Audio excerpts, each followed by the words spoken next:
Do your chord progressions always sound too simple or maybe too obvious? Or maybe you're writing a song and you want a way to make the chord progression sound a bit more interesting or more modern.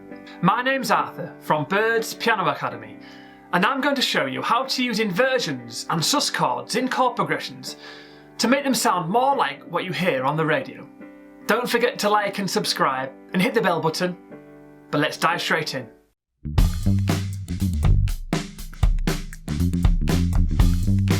So first of all, let's take a nice simple chord progression. We're going to take a 1, 5, 2 on the C, G and D. So you might be writing a song or something, or a chord progression, and that might be the chords you've kind of come up with. And if you play it simply, you know, go like that. You can sing on top whatever lyrics you want, or whatever tune, but you want to make it sound a little bit more modern, a bit more cool, and just a bit make it sound interesting. So the first thing you can do is add some inversion. So for instance, if I add a couple of second inversions in the mix, it sounds like this.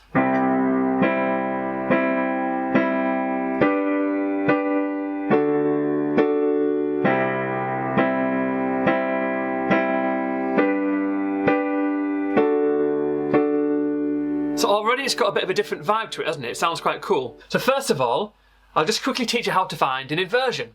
So the easier way to think about it is you're just reordering the keys. So that is a C major root position. That's a triad C major chord. So all you need to do to find the first inversion is take the C, the root position, and make it go up to the right by a full octave. That then is a C major first inversion, keeping the other two keys the same. To find the second inversion, you take the lowest one, which is now an E, and bring that up an octave to your right. That is a C second inversion. If you do that process one more time, the G up an octave, it just takes you back to C root, but an octave higher. So that is your C second inversion. I also played a G major second inversion. Watch this. G root, G first, G second. Okay, so there's one thing you can do to make your chords sound interesting. You can invert them. Another thing you could do with this simple chord progression is just change the octave of the chords. For instance, I could take the C major here, again with the second inversion. Then I could go to the G down here, rather than going up. And then I could go to a D major first inversion. There. So D root, D first. So that would sound like this.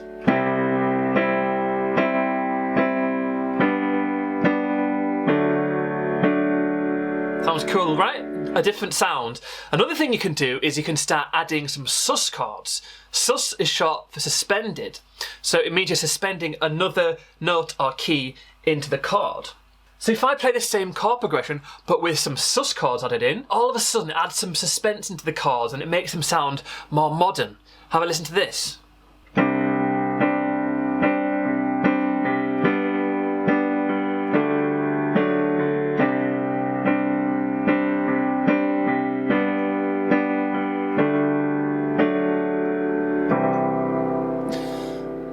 Cool, right?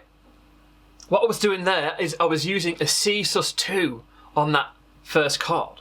So a C sus2 means a C suspended second.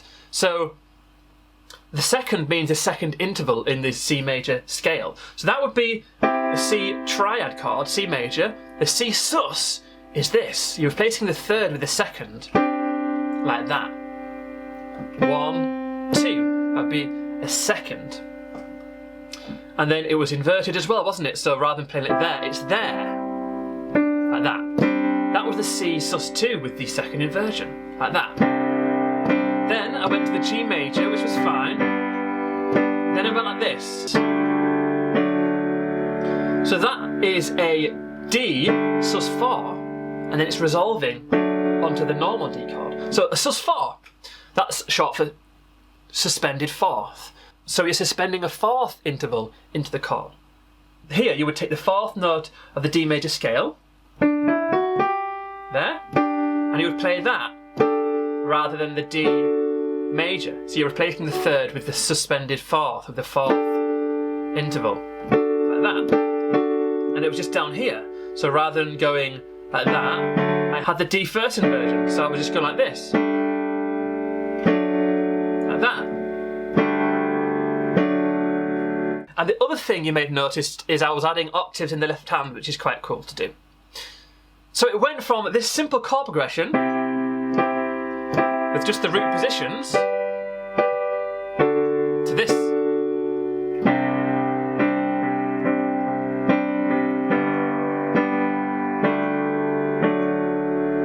Cool, right? You can use this same vibe for other chord progressions. Let's take a nice minor 6, 4 and then 1. So the A minor, the F, and then the C. So you can take those simple chords again, and we can add some inversion. So I'm going to add the A minor second, the F second, and then the C second. Straight away, the sound changes, doesn't it?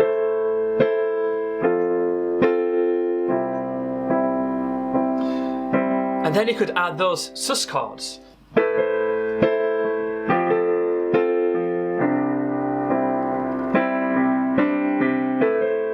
So straight away, it's changed the sound completely, hasn't it? It's gone from this to a more interesting feel. There's more to listen to. And then just one thing to mention is quite often if you're doing a sus chord, if you resolve it, it sounds quite nice because you've got the tension and then you can resolve it. Just so you can see how that's working, you've got the A minor sus2 and then you can resolve it to the normal triad chord there.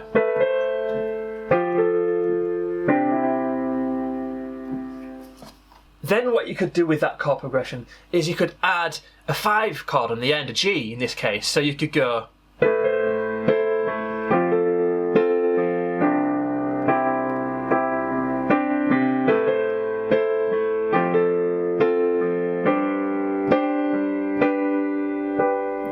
that G there was a G chord but with a sus4, and then I was inverting it. So you've got G first, second. So that's the second inversion, and then with the sus4 there, 1, 2, 3, 4. And then I was resolving it to the normal G major second inversion. So just with these little tweaks and stuff, you can take a simple chord progression and make it sound more interesting, more modern. Let's do one more. So let's take a B flat, and then let's take an F major. And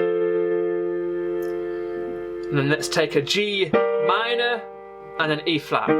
Classic chord progression, isn't it that? And it's basically a 1, 5, 6, 4. Probably been used for thousands of hits. But simply it sounds like that, doesn't it? I have changed the pitch of the chords there around. But watch this, if you add some of these inversions, listen to this, B second inversion, and then you take an F, and you can pop what's called a slash chord in your left hand, so which means the left hand is different. So you could go B second, and then F with an A in your left, G minor,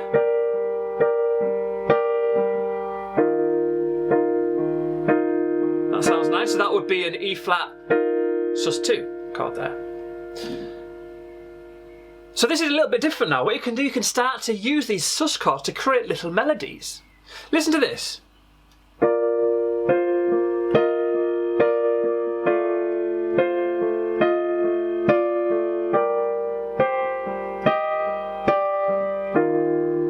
Yeah, so that's cool, isn't it? So I was using basically using the B flat, but with a sus2. And then I went up to a 4, and then back down. So B flat major, B flat sus2, B flat sus4. I was just using those susses to create that little melody. Listen to this, I'll do it again.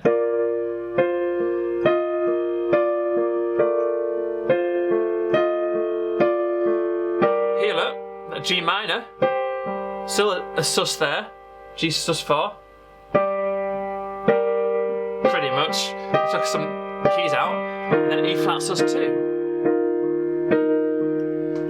Let's hear it again, it sounds quite nice, doesn't it?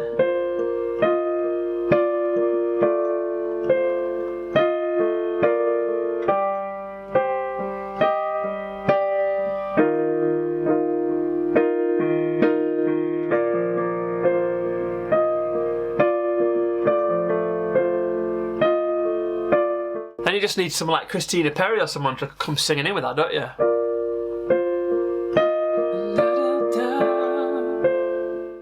So there's just a few tips to help you with your chord progressions to make them sound a bit different. Thanks for watching, I hope you enjoyed that. Don't forget to check out my website, www.birdspianoacademy.com. There's all sorts on there, including online courses, educational posters, free ebook and blog and that kind of thing. And once again, thanks for taking the time to learn the piano with me. Keep practicing and bye for now.